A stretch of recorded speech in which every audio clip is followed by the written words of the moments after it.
ഞാൻ മമ്മൂക്കെ ഒന്ന് കാണാൻ വേണ്ടിയിട്ടും പുള്ളിയായിട്ട് ഇന്ന് ഒരു ഡയലോഗ് പറയുക, അതായിരുന്നു ഒരാഗ്രഹം. പുള്ളി വന്ന് നിന്നിട്ട് തിരിഞ്ഞു നിന്നിട്ട് നീ ഇപ്പം എന്താ കാണിച്ചേ ഇങ്ങനെ അല്ലാതെ നോക്കാൻ പറഞ്ഞ് നോക്കി ആര് പറഞ്ഞു ഡയറക്ടർ ആ എന്തെങ്കിലുമൊക്കെ ചെയ്യുമ്പോൾ എന്തെങ്കിലും കൂടെ ഒന്ന് അറിയിക്കണേ. ചുരുങ്ങിയ അറിവേ ഉള്ളൂ എങ്കിലും അവൻ സംസാരിക്കുന്നത് ചിലപ്പോൾ ഭയങ്കര ബുദ്ധിജീവിയാണെന്ന്. അങ്ങനെയല്ല, 100% സിനിമ സ്നേഹിക്കുന്ന ആളാണെന്ന് തോന്നിയിട്ടുണ്ട്. എൻ്റെ അമ്മയൊക്കെ ഒരുപാട് കേട്ടിട്ടുണ്ടെന്ന് തോന്നുന്നു. ഇവനെ വേറെ ജോലിക്ക് വിടുന്നില്ലേ, ഇവൻ എന്തിനിങ്ങനെ പിടിച്ചു നിർത്തുന്ന, ബാക്കിയുള്ള പിള്ളേരൊക്കെ രക്ഷപ്പെട്ട്. ഒരു 9 മണിയാകുമ്പോഴത്തേക്ക് ഞാൻ വീട്ടിൽ നിന്ന് ഇറങ്ങി റീലൊക്കെ ചെയ്തിട്ട് രാത്രിയൊക്കെ അമ്മ വീട്ടിൽ വരും. ഞാനിവിടെ എറണാകുളത്ത് വരുന്ന സമയത്ത് എൻ്റെ ഫണ്ടൊന്നും ഇല്ലായിരുന്നു. ആ സമയത്ത് വീട്ടുകാർ തന്നെയാണ്. റീൽ ചെയ്യുന്ന സമയത്ത് ഇതിനെ കണ്ടന്റ് ചെയ്യാൻ വേണ്ടിയിട്ടുള്ള ഫണ്ടൊക്കെ എങ്ങനെയാ ചെയ്യുന്നത്? കേറ്ററിംഗ് പരിപാടിക്ക് പിന്നെ വിളമ്പുന്ന പരിപാടി ഉണ്ടായിരുന്നു. ഒരു കുപ്പി വെള്ളം അങ്ങനെ മേടിക്കും, അത് 10-15 രൂപ. നടനാവണമെന്ന് എനിക്ക് വീട്ടിൽ അത് പറയാൻ പറ്റൂല. അത് വീട്ടുകാരത് എങ്ങനെ എടുക്കുമെന്ന് എനിക്കറിയില്ല. അപ്പോൾ ഇതിനത്രയും നമ്മൾ ആൻസർ പറഞ്ഞുകൊണ്ടിരിക്കണം. ഒരു പോയിന്റ് വെച്ച് ഞാൻ നിർത്തി പരിപാടി.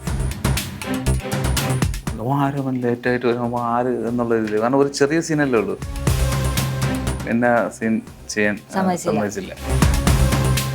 വീട്ടിലെ സംസാരങ്ങളൊക്കെ ആകുകൊണ്ട് പിന്നെ അവരതിനെപ്പറ്റി സംസാരിക്കാറില്ല. പിന്നെ എൻ്റെ വഴി അവർ വന്നു എന്ന് വേണമെങ്കിൽ പറയാം. ആക്ഷൻ സിനിമ കണ്ടിട്ട് നമ്മൾ മണ്ണലിൽ കിടന്ന് ഇടികിടില്ലേ, അങ്ങനത്തെ ഒരു പരിപാടികളൊക്കെ മുമ്പ് ചെയ്തിട്ടുണ്ട്. അങ്ങനെ വീട്ടിൽ നിന്നൊക്കെ ആളെ വിളിപ്പിച്ചിട്ടൊക്കെ ഉണ്ട്. ടെൻഷൻ ഉണ്ടായിരുന്നു. സൗബിക്കനെ നമ്മൾ ആദ്യമായിട്ട് കാണുന്ന അവിടെ വെച്ചാൽ പുള്ളിക്ക് എന്നോട് ഇത് അമ്മമാരുമായിട്ട് സെറ്റാവും, ഇത് ഇങ്ങനെ പടം ചെയ്യാനുള്ളതല്ലോ, പുള്ളിലേക്ക് പോകാനുള്ളതല്ലേ. എന്തെങ്കിലും ഒരു പരിപാടി അച്ഛന്, എനിക്ക് അതിനുള്ള ഒരു ഗെൽപ്പ് വരുമ്പോഴത്തേക്കും അച്ഛനൊരു പരിപാടി സെറ്റ് ചെയ്ത് കൊടുക്കണം. ഫാലിമിയിൽ ബേസിലായിട്ട് എൻ്റെ പേര് പറഞ്ഞ് എന്നെ കാസ്റ്റ് ചെയ്യിപ്പിച്ചാണ്. ഹായ്, ഹലോ, നമസ്കാരം. കൗമുദി മൂവീസിലേക്ക് എല്ലാവർക്കും സ്വാഗതം. ഇന്ന് നമ്മുടെ കൂടെയുള്ള guest Jomon Jyothir. Welcome. Thank you. അപ്പോൾ ജോമോൻ്റെ പുതിയ വിശേഷങ്ങളൊക്കെ എന്തൊക്കെയാണ്? പുതിയതിപ്പം മരണമാസിൽ ഒരു ഗസ്റ്റ് പരിപാടി ചെയ്തിട്ടുണ്ട്. പിന്നെ വ്യസനസമേതം ബന്ധുമിത്രാദികൾ, പിന്നെ ആശാൻ എന്ന് പറഞ്ഞൊരു പടത്തിൽ ഞാനും ഇന്ദ്രൻസേട്ടനും ലീഡായിട്ടുള്ള പടം. സിനിമയിലേക്ക് വരുന്നതിന് മുമ്പുള്ള ഒരു ലൈഫ് ഉണ്ടല്ലോ, ആ ഒരു ലൈഫിനെ ഇന്നത്തെ ജോമോൻ എങ്ങനെ ഡിഫൈൻ ചെയ്യുന്നത്? അതെങ്ങനെയായിരുന്നു? സിനിമയിലേക്ക് വരുന്നതിന് മുമ്പ് ഭയങ്കര ശോകമായിരുന്നു മൊത്തത്തിൽ. അത് പിന്നെ നമുക്കത് പറയാൻ പറ്റില്ല. എല്ലാവർക്കും പറയാനുള്ള സ്ഥിരം ക്ലീഷേ സാധനങ്ങളായിരിക്കും പറയാനുള്ളതൊക്കെ. പക്ഷെ ഇപ്പം കുറേയൊക്കെ മാറ്റമുണ്ട്. ഇപ്പം വലിയ ഹാപ്പിയാണ്. കുറച്ച് പടങ്ങളൊക്കെ ഇങ്ങനെ വരുന്നുണ്ട്, അതൊക്കെ ചെയ്ത് ഹാപ്പി ആയിട്ടിരിക്കുന്നു.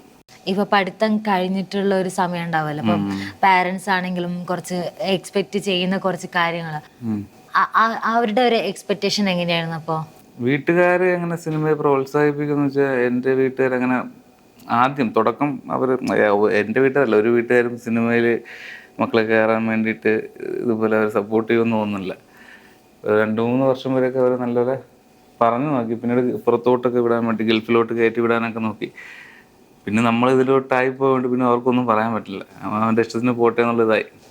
ഇപ്പൊ സിനിമയിലേക്ക് വന്നില്ലായിരുന്നെങ്കിൽ അപ്പൊ ഏത് പ്രൊഫഷനാണ്? പുറത്ത് എവിടെയെങ്കിലുമൊക്കെ എന്തെങ്കിലും ജോലിയൊക്കെ ചെയ്ത്, ശരിക്കും അവസാനം സർവേയുടെ ഒരു കോഴ്സ് പഠിച്ചു. BA മാസ് കമ്മ്യൂണിക്കേഷൻ കഴിഞ്ഞിട്ട് സർവേയുടെ കോഴ്സ് പഠിച്ചിട്ട് എങ്ങനെയെങ്കിലും അവിടെ പോയി, ഒരു അങ്കിളുണ്ട് എനിക്ക്, പുള്ളിയുടെ കീഴിൽ ജോലി ചെയ്യാന്നുള്ള പരിപാടിയൊക്കെ എത്തിയതാണ്.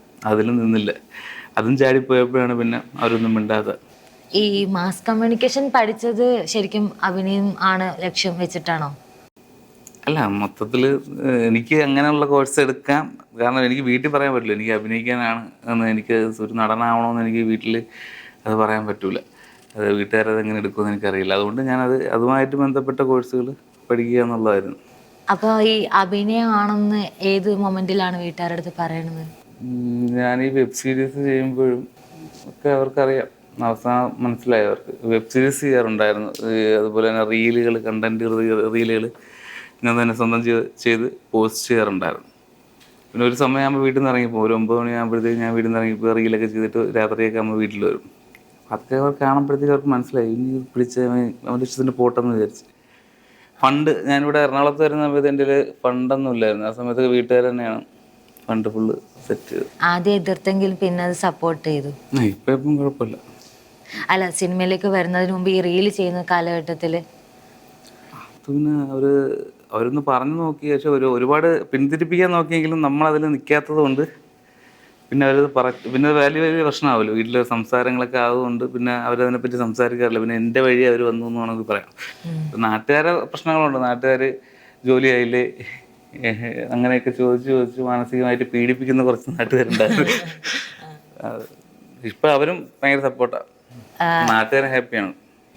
അന്ന് ഞാൻ കേട്ടിട്ടുണ്ട്, അതായത് സ്റ്റേജ് ഫിയർ ഉള്ള അല്ലെങ്കിൽ ഒരു ഒതുക്കമുള്ള ഒരു ക്യാരക്ടറുള്ള ആള് എപ്പോഴാണ് അഭിനയമാണ് എൻ്റെ ലക്ഷ്യം അല്ലെ ജീവിതം എന്ന് തിരിച്ചറിഞ്ഞത്? സ്റ്റേജ് ഫിയർ ഇപ്പോഴും ഉണ്ട്. അത് ഈ ഒരുപാട് ആൾക്കാരെ കാണുമ്പോൾ അവർ ഫ്രണ്ടിൽ നിന്ന് പെർഫോം ചെയ്യുന്നത്, അത് അങ്ങനെ പെർഫോം ചെയ്യുന്നവർ എനിക്ക് ഭയങ്കര ബഹുമാനമാണ്. ഒരു കിടിലങ്ങളാണ്. എനിക്കങ്ങനെ പറ്റത്തില്ല. എന്താണ്, ഞാൻ ഒരുപാട് നോക്കിയിട്ടുണ്ട്, ട്രൈ ചെയ്ത് നോക്കിയിട്ടും എനിക്ക് അങ്ങനെ ആൾക്കാരുടെ ഇടയിൽ പറ്റത്തില്ല. പക്ഷേ സിനിമയാണെന്നുണ്ടെങ്കിലും നമ്മൾ വളരെ കുറച്ച് ആൾക്കാരെ ഫേസ് ചെയ്താൽ മതി, ഒരുപാട് പേരെ ഫേസ് ചെയ്യേണ്ട കാര്യമില്ല. ഡയറക്ടർ മാത്രം ഫേസ് ചെയ്താൽ പോരെ. അപ്പോൾ സിനിമയിലാണെങ്കിലും ക്രൂ ഉണ്ടാവില്ലേ? ക്രൂരൊക്കെ അവർക്ക് അവരുടെ പരിപാടികളുണ്ട്, ഓരോരുത്തരും അങ്ങോട്ടും ഇങ്ങോട്ടും ഓട്ടോ അറിയും. ഞാൻ പറഞ്ഞു കുറച്ച് ആൾക്കാരെ ഫേസ് ചെയ്താൽ മതിയല്ലോ. പിന്നെ റീലിലാണെന്നുണ്ടെങ്കിൽ എൻ്റെ ഇഷ്ടത്തിന് എൻ്റെ വീടിൻ്റെ ജനലിൽ ക്യാമറ കൊണ്ട് ഫിക്സ് ചെയ്തിട്ട് എനിക്ക് ചെയ്യാം. ഓഡിഷൻ ത്രൂ ആണോ അല്ലേ ആദ്യത്തെ ചാൻസ് കിട്ടുന്നത്? ആദ്യം ഞാൻ വരുന്നത് 18ാം പടിയിലാണ്. അത് എൻ്റെ നാട്ടിലുള്ളൊരു പ്രൊഡ്യൂസറുണ്ട്, ഷാജി നടേശൻ എന്ന് പറഞ്ഞത്. പുള്ളിയാണ് എനിക്ക് മുഖം കാണിക്കാൻ ആദ്യമായിട്ട് ഒരു അവസരം തന്നത്. പിന്നെ അത് കഴിഞ്ഞ് ഓഡിഷനിൽ ഗൗതമൻ തീരത്തിൽ വന്ന്, പിന്നെ നമ്മൾ യൂട്യൂബിൽ വീഡിയോസ് കണ്ടിട്ട് പത്രോസിൻ്റെ പടപ്പുകളിൽ ഡിനോ പൗലോസ് ബ്രോ പുള്ളി വിളിച്ച് അതിലൊരു സീൻ തന്നിട്ടുണ്ടായിരുന്നു. ഇതെല്ലാം കഴിഞ്ഞിട്ട് നിൽക്കുമ്പോഴാണ് അവസാനം ജിത്തു ചേട്ടൻ രോമാഞ്ചത്തിലോട്ട് വിളിക്കുന്നത്. അത് അത്യാവശ്യം ലെങ്ത് ഉള്ള ഒരു ക്യാരക്ടറായിരുന്നു. എനിക്ക് പെർഫോം ചെയ്യാനും കുറച്ച് ഉണ്ടായിരുന്നു ആ പടത്തിൽ. പിന്നെ അതിനുശേഷം ഗുരുവായൂരമ്പലടയിൽ വിപിൻ ചേട്ടൻ വിളിച്ചു. അത് കഴിഞ്ഞിട്ട് വാഴയിൽ വിപിൻ ചേട്ടൻ വിളിച്ചു. ഇങ്ങനെ പോകുന്നു. വിപിൻ ചേട്ടനാണ് എനിക്ക് തോന്നുന്നത് 2 പടം, 2 അല്ല, ഇപ്പം അവസാന ബിസിനസ് സമയത്ത് എന്ന് പറഞ്ഞ പടത്തിലും വിപിൻ ചേട്ടനാണ് നമ്മളെ കാസ്റ്റ് ചെയ്തത്. ഫസ്റ്റ് ഓഡിഷൻ എക്സ്പീരിയൻസ് ഒക്കെ എങ്ങനെയായിരുന്നു? ഓഡിഷനിൽ എന്തെങ്കിലും നല്ലത് ചീത്തയായിട്ടുള്ള അങ്ങനെ എക്സ്പീരിയൻസ് ഒക്കെ ഉണ്ടായിട്ടുണ്ടോ? ഓഡിഷന് പോയി നമുക്ക് ചെയ്യാം, നമ്മുടെ പേടി കുറച്ച് മാറുമെന്ന് തോന്നുന്നു. നമുക്ക് ആ പരിപാടി ഒന്ന് ചെയ്തിട്ട് ഞാൻ 5 ഓഡിഷൻ ചെയ്തിട്ടുണ്ട്, അതിൽ 1 മാത്രമേ വിളിച്ചിട്ടുള്ളൂ, ബാക്കി 4 വിളിച്ചിട്ടില്ല. അപ്പം എനിക്കങ്ങനെ ഓഡിഷനിൽ നല്ലതാണ് ഓഡിഷൻ, പക്ഷേ കൂടുതൽ ഓഡിഷനിൽ പോയി ഇങ്ങനെ എനിക്ക് ഉറപ്പില്ല എത്ര പടങ്ങളിൽ എനിക്ക് കിട്ടുമെന്ന് ഉറപ്പില്ലാത്തതുകൊണ്ടാണ് ഞാൻ പിന്നെ ഓൺ കണ്ടന്റുകൾ ഇൻസ്റ്റാഗ്രാമിൽ ചെയ്യാൻ തുടങ്ങിയത്. പിന്നെ എനിക്ക് തോന്നുന്നു ഒതളങ്ങത്തുരുത്താണല്ലേ കുറച്ചുകൂടി ഫെയിം തന്നത്. കുറച്ചുകൂടി ആൾക്കാർ ആ കൊറോണ ടൈമിൽ ശ്രദ്ധിക്കപ്പെട്ടത് ഒതളങ്ങത്തുരുത്തായിരുന്നു. ഒതളങ്ങത്തുരുത്തിലേക്ക് എങ്ങനെയായിരുന്നത്? ഒതളങ്ങാത്തുരത്തിൽ അഭിനും ഞാനും കൂടെ സാറാസ് എന്ന് പറഞ്ഞു, ജൂഡാനി സാർ, പുള്ളി ഇതുപോലെ ജലസിംഹം കണ്ടിട്ട് എനിക്ക് ഒരു പരിപാടി സാറാസിൽ വിളിച്ചിട്ടുണ്ടായിരുന്നു. അവിടെ വെച്ചാണ് അഭിൻ നത്തുമായിട്ട് കമ്പനി ആകുന്നത്, അഭിനുമായിട്ടേ. പിന്നെ അവൻ വഴിയാണ് പിന്നെ ഒതളങ്ങാത്തുരത്തിലോട്ട് കയറി. പക്ഷെ ഒതളങ്ങാത്തുരത്തിലെ പരിപാടി ഒരു കലാമൂല്യമുള്ള വേറൊരു പരിപാടി, ഒരു അത്യാവശ്യം കരിക്ക് പോലെ ക്വാളിറ്റി ഉള്ള ഒരു പരിപാടിയായിരുന്നു. സ്പൂഫ് അല്ലല്ലോ, ഇച്ചിരി നമുക്ക് ചെയ്യാൻ കുറച്ചുകൂടെ പരിപാടികളുണ്ട്. അങ്ങനെയാണ് ഞാൻ അതിലോട്ട് പോകുന്നത്. ഒതളങ്ങത്തുരുത്തിൽ തന്നെയാണ് നമ്മളെ ഈ വണ്ടിനെ തേടുന്നുള്ള പാട്ട് ആദ്യമായിട്ടുള്ള, അതിനകത്തുള്ള ഫസ്റ്റ് ഹീറോ ജോമോനായിരുന്നല്ലോ. അന്ന് നമുക്ക് ആ പാട്ട് ചെയ്ത സമയത്ത് അത് ആർക്കും അത് വർക്കായില്ല പാട്ട്. ആ പാട്ട് എനിക്ക് തോന്നുന്നു അത് ആരും കണ്ടില്ല. അത് ഭയങ്കര റീച്ചുള്ള ഒരു ചാനലിൽ ആ പാട്ട് സെപ്പറേറ്റ് റിലീസ് ചെയ്തിട്ട് പോലും അധികം റീച്ച് ഉണ്ടായിരുന്നില്ല. പക്ഷെ 2 വർഷം കഴിഞ്ഞപ്പോഴത്തേക്കും ഭയങ്കര ഒരു റീച്ചായിരുന്നു കിട്ടിയത്. അത് എനിക്ക് പേഴ്സണലി എനിക്ക് ഭയങ്കര ഉപയോഗം ഉണ്ടായിട്ടുണ്ട്.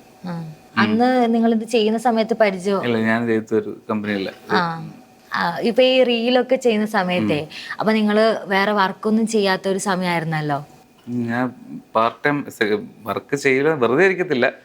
കേറ്ററിംഗ് ഉണ്ടായിരുന്നു, കേറ്ററിംഗ് പരിപാടിക്ക് പിന്നെ വിളമ്പുന്ന പരിപാടി ഉണ്ടായിരുന്നു.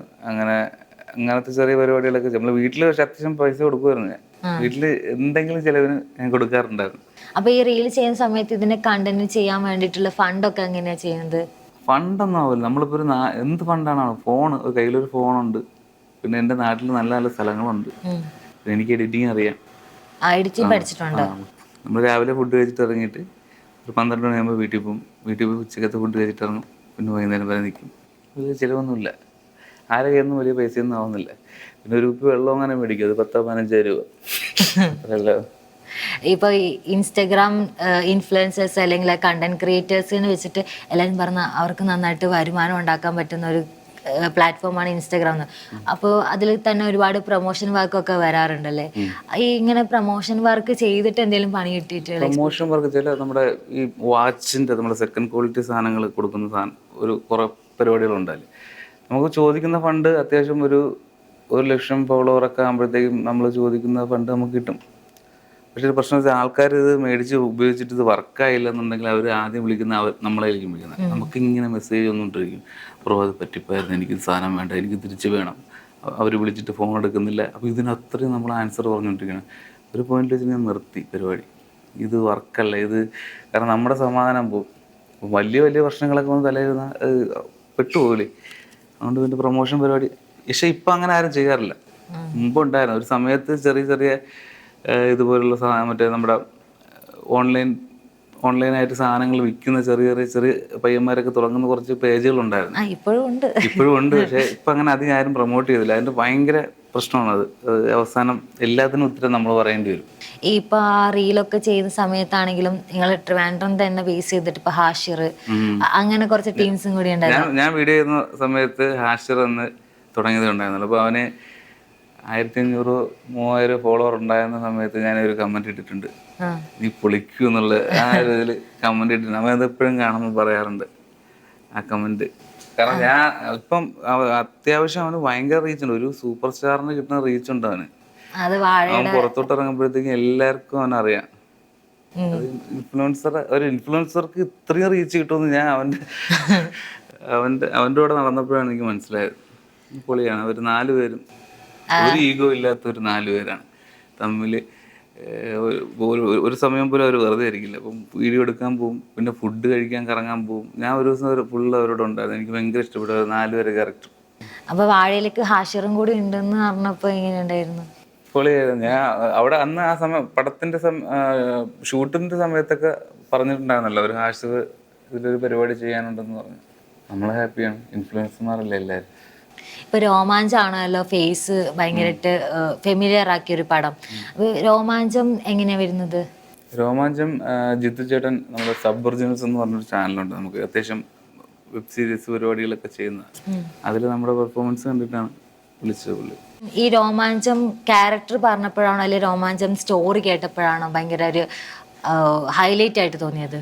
രോമാഞ്ചം ക്യാരക്ടർ രസമുള്ള ക്യാരക്ടറല്ലേ, അത് ഇച്ചിരി വേറിട്ട് നിൽക്കുന്നില്ലേ. ഒരു കൂട്ടത്തിലുള്ള ഒരു പരിപാടിയല്ല, കുറച്ച് മാറി ഒറ്റയ്ക്ക് നിൽക്കുന്ന ഒരു ക്യാരക്ടറല്ലേ.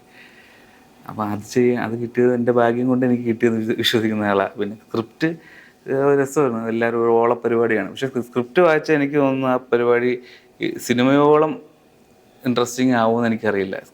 രോമാഞ്ചത്തിൻ്റെ സ്ക്രിപ്റ്റ് വായിക്കുന്നതിനേക്കാൾ നല്ലത് അത് ജിത്തു ചേട്ടൻ മേക്ക് ചെയ്തെടുത്ത് ആ വീഡിയോ കാണുന്നത്, ആ സിനിമ കാണുന്നതാണ് ഏറ്റവും നല്ലത്. അപ്പൊ ആ സൗബിനാണ് അതിൻ്റെ അകത്തുള്ള ഏറ്റവും ഒരു മുതിർന്ന നടൻ എന്ന് പറയുന്നത്. അപ്പോൾ നിങ്ങൾക്ക് സൗബിക്കാനടുത്തുള്ള ഒരു അപ്രോച്ച് എങ്ങനെയായിരുന്നു? ഒരു പേടി, ടെൻഷൻ ഉണ്ടായിരുന്നോ? ടെൻഷൻ ഉണ്ടായിരുന്നു. സൗബിക്കനെ നമ്മൾ ആദ്യമായിട്ട് കാണുന്ന അവിടെ വെച്ചാ, ബാക്കി സിനിമയിലേ കണ്ടിട്ടുള്ളൂ. അതിൻ്റെ ഒരു പരിപാടി ഉണ്ട്. നമുക്ക് പുള്ളിയായിട്ട് സംസാരിക്കാനും പുള്ളി വരുമ്പോൾ എല്ലാവരും എഴുന്നേറ്റ് നിൽക്കും. പുള്ളി ഇരിക്കാൻ പറഞ്ഞാൽ ഇരിക്കൂല. പുള്ളിക്ക് എന്നോട് ഇത് അമ്മമാരുമായിട്ട് സെറ്റാവും, ഇത് ഇങ്ങനെ പടം ചെയ്യാനുള്ളതല്ലേ, പുള്ളി പോകാനുള്ളതല്ലേ. പിന്നെ ഒരു പാർട്ടി പുള്ളി ഒരു വീട്ടിലാണ് അവിടെ താമസിക്കുന്നത്, ഒരു വീട് എടുത്തിട്ടുണ്ട്. അപ്പോൾ അവിടെ നമ്മളവിടെ പോകാറുണ്ട്. പുള്ളിയായിട്ട് കൂടുതൽ സംസാരിച്ച് ചില്ല് ചെയ്തൊക്കെ നിന്നപ്പോൾ ഓക്കെ. പിന്നെ ഷൂട്ടിൻ്റെ സമയത്ത് വേറെ സൗബിക്കയാണെന്നുള്ള ആ ഒരു പരിപാടി വന്നിട്ടില്ല. ശരിക്കും ഒരു നടനാണ് സ്വയം കോൺഫിഡൻറ്റോടെ തോന്നിയ ഒരു പടം ഏത് പടം കഴിഞ്ഞതിന് ശേഷമായിരിക്കും? വാഴയിൽ പരിപാടി കണ്ടപ്പോൾ ഞാൻ ഹാപ്പി ആയിരുന്നു. ഇനി അത് 3 കാലഘട്ടം കാണിക്കുന്നുണ്ടല്ലോ, ഇതിലെൻ്റെ തടി കുറയ്ക്കാൻ പറഞ്ഞായിരുന്നു. തടി കുറയ്ക്കുന്ന കാര്യത്തിൽ ഞാൻ ഭയങ്കര നന്നായിട്ട് ഫുഡ് കഴിക്കുന്ന ആളാണ്. എൻ്റെ വീട്ടിൽ ഒരു 4-5 നേരമൊക്കെ ഫുഡ് കഴിക്കും. ഫുഡ് ഭയങ്കര പ്രിയമാണ്.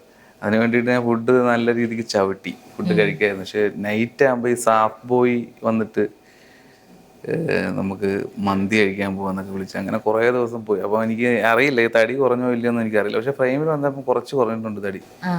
അത് കുട്ടിക്കാലമൊക്കെ കാണിച്ചപ്പോഴത്തേക്കും വളരെ വലിയ കുഴപ്പമില്ലാത്ത രീതിയിൽ മാറിയിട്ടുണ്ട്. അപ്പോൾ എനിക്ക് പടം വാഴ കണ്ടപ്പോഴാണ് എനിക്ക് കൂടുതൽ കോൺഫിഡൻസ് ആയ, കുറച്ചുകൂടെ പരിപാടികളൊക്കെ ചെയ്യാൻ പറ്റുമായിരിക്കും. അതിനകത്താണെങ്കിൽ ഫൈറ്റ് സീനൊക്കെ ഇല്ലേ, ഇപ്പൊ സാഫ് ബോയിനെ തല്ലുന്നതും അങ്ങനത്തെ കുറച്ച് ഫൈറ്റ് സീൻ, അങ്ങനെ ഫൈറ്റ് സീൻ ചെയ്യുമ്പോൾ അങ്ങനെ ആഗ്രഹമുണ്ടോ ഫൈറ്റ് സീൻ ചെയ്യണം എന്നൊക്കെ? ഫൈറ്റ് ഞാൻ മുമ്പ് ഇതുപോലെ സ്കൂളിലൊക്കെ പിള്ളേരുമായിട്ടൊക്കെ ചെറുതായിട്ടൊക്കെ ഇങ്ങനെ ആക്ഷൻ സിനിമ കണ്ടിട്ട് നമ്മൾ മണ്ണലിൽ കിടന്ന് ഇടികിടൂല്ലേ, അങ്ങനത്തെ ഒരു പരിപാടികളൊക്കെ മുമ്പ് ചെയ്തിട്ടുണ്ട്. അങ്ങനെ വീട്ടിൽ നിന്നൊക്കെ ആളെ വിളിപ്പിച്ചിട്ടൊക്കെ ഉണ്ട്. എനിക്ക് ഫൈറ്റ് ഭയങ്കര ഇഷ്ടമാണ്. വീട്ടിൽ നിന്ന് ആളെ വിളിച്ചിട്ട് ഒരു എൻ്റെ ഇവിടെ ഇടിച്ചപ്പം മാറിപ്പോയി. അപ്പം അത് അവൻ അവൻ്റെ വീട്ടിൽ നിന്ന് ആളെ കൊണ്ടുവന്ന് എൻ്റെ വീട്ടിൽ നിന്ന് ആളെ കൊണ്ടുവന്നിട്ട് കയറ്റിയാൽ മതി എന്നൊക്കെ പറഞ്ഞു തന്നെ. അങ്ങനെ എനിക്ക് ഫൈറ്റ് പണ്ടേ ഇഷ്ടമാണ്. എനിക്ക് ഭയങ്കര എൻജോയ് ചെയ്താ ചെയ്തത്. ഫാലിമി മൂവിയിലാണ് ഇപ്പൊ ബേസിലായിട്ട് കോമ്പിനേഷനിൽ വന്നത് അല്ലേ? അപ്പൊ അതിൻ്റെ അകത്താണ് മൊത്തത്തിൽ ഒരു ആറ്റിറ്റ്യൂഡ് പിടിച്ചിട്ട് ലാസ്റ്റ് വന്നിട്ട് തല്ല് വാങ്ങിക്കുകയും ചെയ്യുന്നത്. അങ്ങനെ ഒരു സീനായിരുന്നല്ലോ. അപ്പൊ ബേസിലായിട്ട് കണക്ഷൻ വന്നത് ആ ഒരു പടത്തിലാണോ? ഞാൻ ബേസിലായിട്ട് ജെ ജെ എന്ന് പറഞ്ഞിട്ട് പടത്തില് എന്നെ വിളിച്ചിട്ടുണ്ടായിരുന്നു. ബേസിലായിട്ട് ഒരു ചെറിയൊരു സീന് അതിലെ ഡയറക്ടർ വിളിച്ചിട്ടുണ്ടായിരുന്നു. അപ്പൊ ഞാനിവിടെ എറണാകുളത്തായിരുന്നു. അതായത് വിപിൻ ചേട്ടൻ തന്നെ? വിപിൻ ചേട്ടൻ വിളിച്ചിട്ടുണ്ടായിരുന്നു. അങ്ങനെ എറണാകുളത്തായതുകൊണ്ട് ഞാൻ ബസ്സിലാണ് വന്നത്. നല്ല മഴയെന്ന് വെച്ചാൽ മഴ എന്നെ ചതിച്ചെന്ന് വേണമെങ്കിൽ പറയാം. ഞാൻ ഒരു 10-20 മിനിറ്റ് ഞാൻ ലേറ്റായിപ്പോയി. അപ്പോൾ അവിടെ സീനായി മൊത്തം. ആരും ലേറ്റായിട്ട് വരുമ്പോൾ ആര് എന്നുള്ള ഇതിൽ, കാരണം ഒരു ചെറിയ സീനല്ലേ ഉള്ളൂ. നമ്മൾ അറിഞ്ഞുകൊണ്ട് ലേറ്റായതല്ല, പറ്റിപ്പോയി മഴയും പരിപാടിയൊക്കെ ആയതുകൊണ്ട്. അപ്പം എന്നെ സീൻ ചെയ്യാൻ സമ്മതിച്ചില്ല. അങ്ങനെ പിറ്റേന്ന് അടുത്ത ബേസിലേറ്റൻ്റെ അടുത്ത പടത്തിൽ ബേസിലേറ്റനാണ് എൻ്റെ പേര് പറഞ്ഞത്, ഫാലിമിയിൽ. അപ്പം അന്ന് വന്നിട്ട് മടങ്ങിപ്പോയി. അന്ന് വന്നിട്ട് ഞാൻ തിരിച്ച് പോയി. ഞാൻ കുറച്ച് നേരം നിന്ന്. പക്ഷേ അവർ വെയിറ്റ് ചെയ്യാൻ പറഞ്ഞു. പിന്നെ അവസാനം പറഞ്ഞ ബ്രോ പൊയ്ക്കോ, വേറെ ആളെ കൊണ്ട് ചേച്ചി നിന്നിട്ട് കാര്യമില്ല എന്ന് പറഞ്ഞു. അങ്ങനെ ഞാൻ ബേസിലേട്ടനാണ്, ഞാൻ ഫാലിമിയിൽ ബേസിലേട്ടൻ എൻ്റെ പേര് പറഞ്ഞ് എന്നെ കാസ്റ്റ് ചെയ്യിപ്പിച്ചാന്ന്. പിന്നെ അതുപോലെ ഇപ്പം അതിലെ ഡയറക്ടർ വിപിൻ ചേട്ടനാണ്. പിന്നെ ഗുരുവായൂരമ്പലടയിലും കാസ്റ്റ് ചെയ്തത്. ഞാൻ പറഞ്ഞില്ല, അവര് എല്ലാവരും പേഴ്സണലി ഒരു ഹെൽപ്പ് പോലെയാണ് കോമ്പൻസേറ്റ് ചെയ്തിട്ടാണ് ഗുരുവായൂരമ്പല നടയിൽ വന്നിരുന്നത്. അപ്പൊ അങ്ങനെ എന്തെങ്കിലും ഡിസ്കഷൻ ഉണ്ടായിരുന്നു? പിന്നെ ഇതിനെപ്പറ്റി അവരുടെ അടുത്ത് ഞാൻ സംസാരിച്ചിട്ടില്ല. ബേസിലേറ്റിനെ പറ്റി ഞാൻ ഇതിനെപ്പറ്റി സംസാരിച്ചിട്ടില്ല. വിപിൻ ചേട്ടൻ്റെ അടുത്ത് ഇതിനെപ്പറ്റി സംസാരിച്ചിട്ടില്ല. ഇതെനിക്ക് മാത്രം ഉണ്ടായ ഒരു അനുഭവമാണ്. അത് അവർക്കറിയാം. അവരത് ഞാൻ പോലും അറിയാതെ ഡീൽ ചെയ്ത് എനിക്ക് വിട്ടു തന്നതാണ്. ഇപ്പൊ ഞാൻ ഇൻസ്റ്റാഗ്രാമിൽ നോക്കുമ്പോൾ ജോൺ പോളും ആയിട്ട് പിൻ ചെയ്തൊരു ഫോട്ടോ ഉണ്ട്. അപ്പോ പുള്ളിയായിട്ടുള്ള ഒരു ഇതെങ്ങനെയാണ് അടുപ്പം? നമ്മുടെ രോമാഞ്ചത്തിന്റെ പ്രൊഡ്യൂസറായിരുന്നു ജോണേട്ടൻ, രോമാഞ്ചമ്പലത്തിന്റെ. പിന്നെ എനിക്ക് ജോണേട്ടൻ്റെ ഗപ്പി എനിക്ക് ഭയങ്കര ഇഷ്ടം. എനിക്കതിലെ പാട്ടുകൾ കേൾക്കുമ്പോൾ എനിക്കിപ്പോഴും കണ്ണൊക്കെ നിറഞ്ഞു. എനിക്ക് ഭയങ്കര ഇഷ്ടമുള്ള നല്ല മേക്കറാണ് പുള്ളി, ജോൺ പോൾ ജോർജ്. അപ്പം പുള്ളി ഞാനും ഇന്ദ്രൻസേട്ടനുമായിട്ടുള്ള ഒരു ലീഡ് പരിപാടി, ഒരു സിനിമ ചെയ്തിട്ടുണ്ട്. അപ്പോൾ ഫുൾ ഷൂട്ട് കഴിഞ്ഞ്, അപ്പം അത് കഴിഞ്ഞപ്പോഴത്തേക്ക് ഞാൻ ഒരു പോസ്റ്റ് ഇട്ട അത് വിജയേട്ടനുമായിട്ട് ഇട്ടിട്ടുണ്ട്. നമ്മള് വാഴ കഴിഞ്ഞപ്പോഴത്തേക്കും.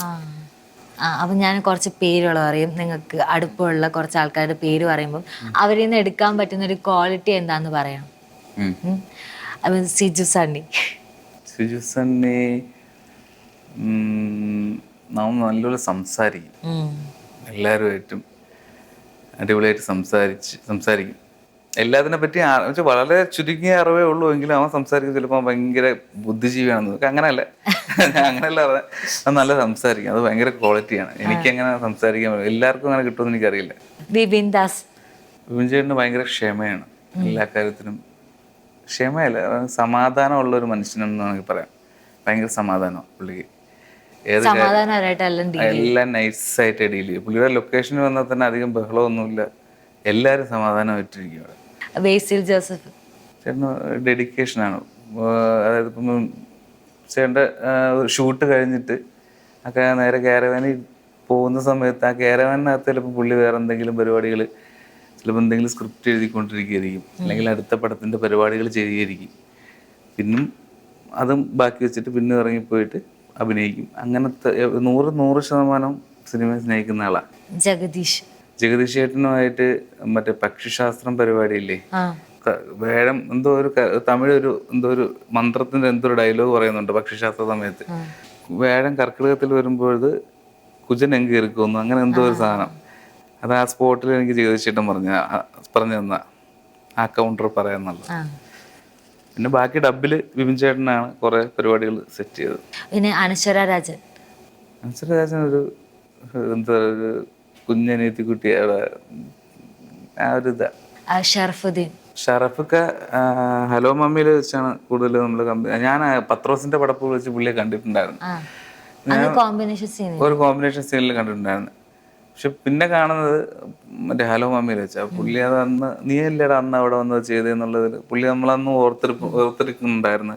പിന്നെ പുള്ളി റീലുകൾ എപ്പോഴും കാണും, നമ്മുടെ റീല് കാണും, ബാക്കിയുള്ളവർ എപ്പോഴും ഇൻസ്റ്റാഗ്രാമൊക്കെ നോക്കുന്ന ആളെ കണ്ണിങ് ആണ് എപ്പോഴും പുള്ളി. ഇപ്പൊ പുള്ളിയുടെ പ്രൊഡക്ഷനിൽ ഒരു പടം ഞാനിപ്പോൾ ചെയ്യുന്നുണ്ട്. ചെയ്തിട്ടുണ്ട് പെഡ് ഡിറ്റക്റ്റീവ് എന്ന് പറഞ്ഞൊരു സിനിമ. അതെങ്ങനെയുണ്ടായിരുന്നു? നൈസാണ്, നല്ല പടം. എല്ലാവരും ഉണ്ട്. അത് വിനായകൻ ചേട്ടനുണ്ട്.